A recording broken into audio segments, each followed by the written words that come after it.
Just waiting for a dramatic pause. Okay. All right, everyone.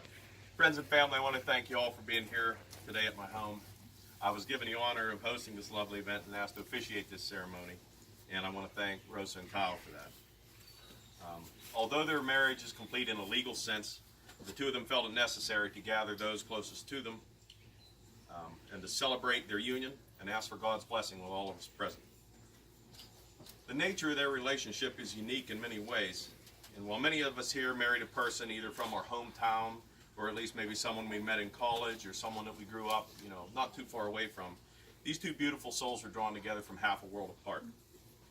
And the trials and tribulations and the joys and frustrations that they faced and that you have dealt with in your relationship already will serve you well in the fact that you've been tested and tempered in ways that many couples will never face. I'd like to invite Anthony first to do a small Bible verse. He's going to come up and read for us. We can sit here.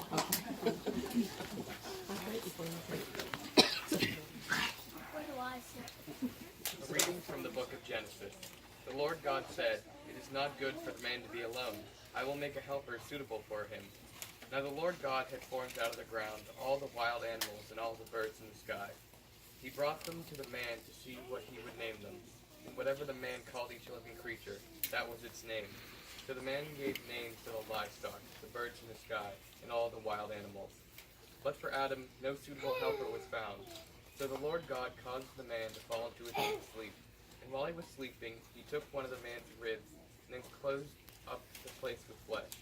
Then the Lord God made a woman from the rib that he had taken out of the man, and he brought her to the man. The man said, "This is now bone of my bones and flesh of my flesh. She shall be called woman, for she was taken out of a man." That is why a man leaves his father and mother and is to unite to his wife, and they become one flesh. Now next will be my little sister Caitlin.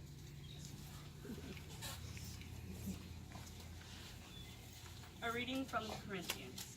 Love is patient. Love is kind. It does not envy. It does not boast. It is not proud. It does not dishonor others. It is not self-seeking. It is not easily angered, and keeps no record of wrongs. Love does not delight in evil, but rejoices with the truth. It always protects, always trusts, always hopes, always perseveres. Love never fails. But where there are prophecies, they will cease. Where there are tongues, they will be stilled. Where there is knowledge, it will pass away. For we know in part, and we in prophecy in part. But when completeness comes, what is in part disappears. When I was a child, I talked like a child. I thought like a child. I reasoned like a child. When I became a man, I put the ways of childhood behind me. For now we seek only a reflection as in a mirror. Then we shall see face to face. Now I know in part, then I shall know fully, even as I am fully known.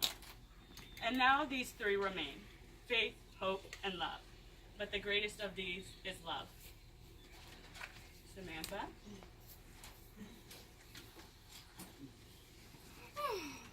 So then this last reading is from Ruth. But Ruth replied, "Don't urge me to leave you or turn back from you. Where you go, I will go, and where you stay, I will stay.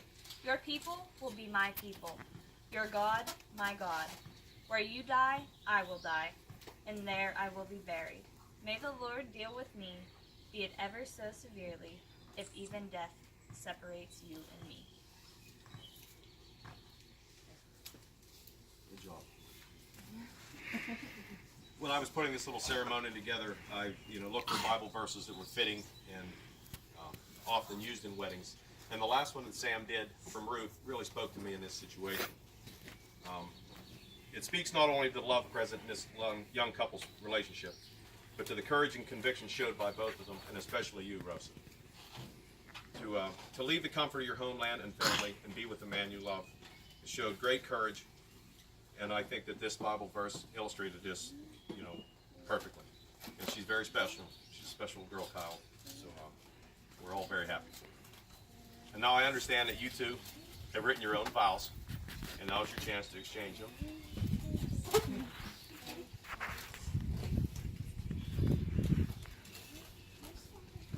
I, Kyle, take you, Rosa, to be my wife, respect you in your successes and in your failures, to care for you in sickness and in health, to nurture you and to grow with you throughout the seasons of our life together.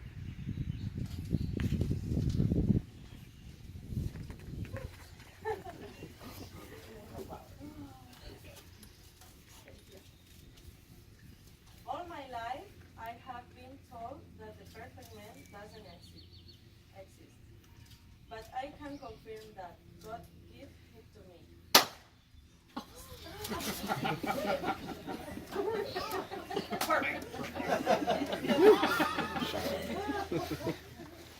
He did not make it easy for me. For me. We have gone through difficult times, but all the dreams in the life are not easy, and thanks to this moment, we have built a strong relationship. But here we are today celebrating our union. That cost us so much, and thank you for your patience, for loving me every day, for introducing me to your wonderful family. My family cannot be here today, but they love you very much. And I feel very lucky to have my other half. Thank you for entering in my life. I love you with all my heart. Okay, now we're going to do a unity candle. The candles were lit at the beginning of the ceremony by the maid of honor and the best man. The unity candle is a symbol of your love and your life to come. The lighting of the unity candle signifies that you two distinct persons have become one. And I would ask each of you, after you light the unity candle, I would ask each of you to extinguish your individual flames, to face each other, and recite the Bible passage from Ruth that Sammy said earlier. But instead of in English, this time we would like to hear it in Rosa's native dialect. So Kyle, here's your opportunity to dazzle us all here with your world. Okay. Let's see.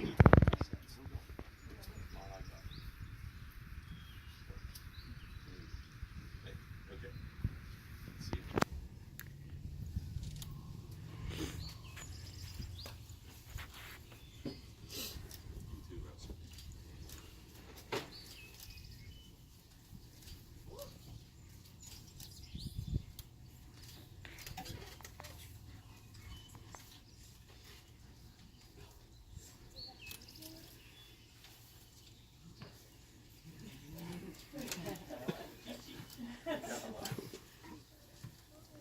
Pero Ruth li responde, no em urgis a dejarte, ni tornarte di tu, avagi anire, Ionus cadareu, em cadare. El vostre poble serà la meva ent, eni gent, y el vostre du mu, de moriré, y ahí seré enterrado. Que el Senyor tracti en mi, singui tan severament, fins i tot si la mort et separa jo.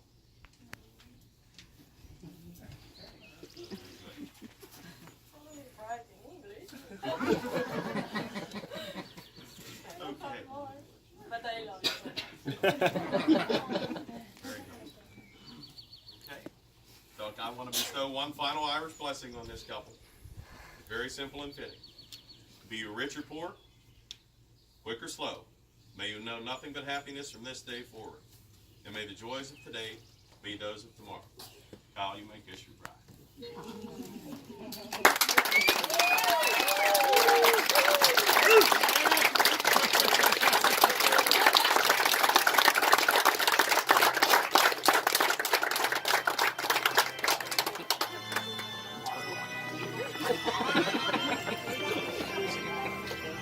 I'll go to the back table and we'll have a little champagne toast. I think everyone's well.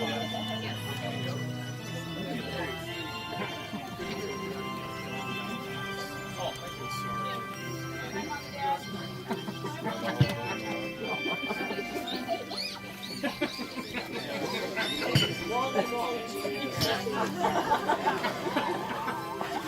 tissues. Don't make fun of me. I'm getting a little teary-eyed myself.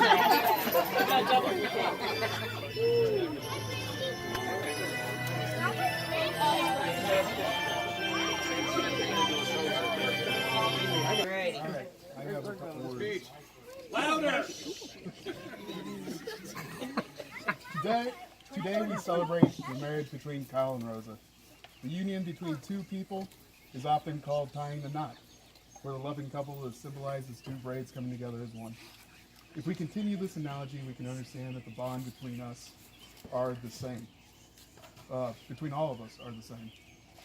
Our braids converge and take shape. They twist, they tangle, sometimes unravel, break, and then connect again. This knotting that we experience are the bonds that we create with each other. When I think about the bonds that I've made through my life, I often think about the longest and strongest bond, which is the fraternal bond between me and my brother. After 22 years, we have lived together, laughed together, fought together, and cried together. And after meeting Rosa, with her heart of gold, I understood instantly why she is the perfect person to be with my brother. And I hope to have the same memories with her as well. I wish nothing but the best for you two. I know your braid will stay strong. Stay labor libis.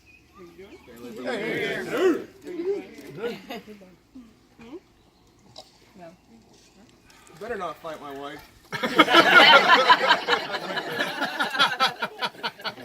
Any others? I think you need to. I think the father. Nobody's going to go after Wally, though. Yes, will the father please step forward? Brad's not here.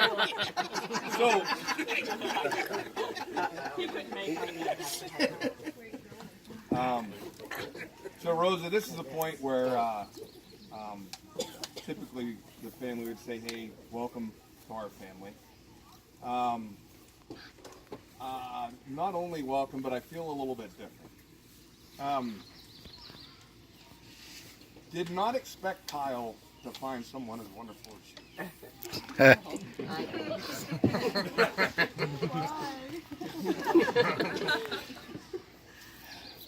you. To quote Brett Favre, Kyle out through his coverage on this one. Thank you for being part of our family. Thank you for being as beautiful inside as you are on the outside. Thank you for making our son so happy. Amen. But to quote the most prolific band of the 80s, Poison, every rose has its thorn.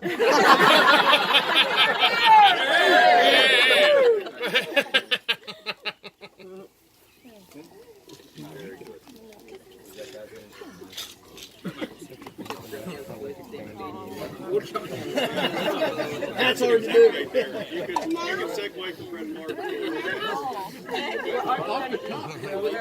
It was absolute grace. Yep, and he tried to shut the whole thing down fast because he didn't know it was coming. Right. I have one more thing, honey. Don't shut my wedding. Hi, Kevin.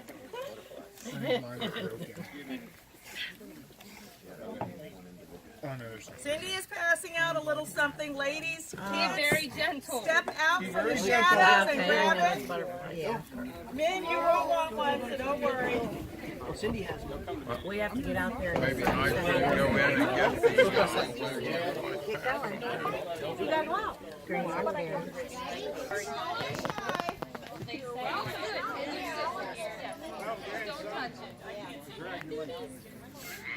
I see. I didn't know. I'm like great. I didn't wear it. Yeah,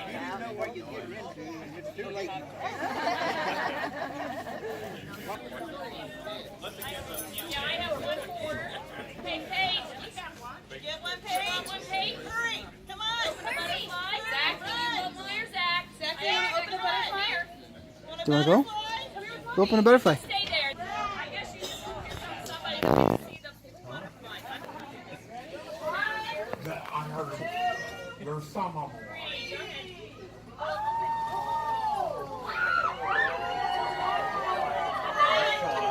Yeah, I'll tell you they're ready. Why doesn't want to go away? I gotta get some more involved.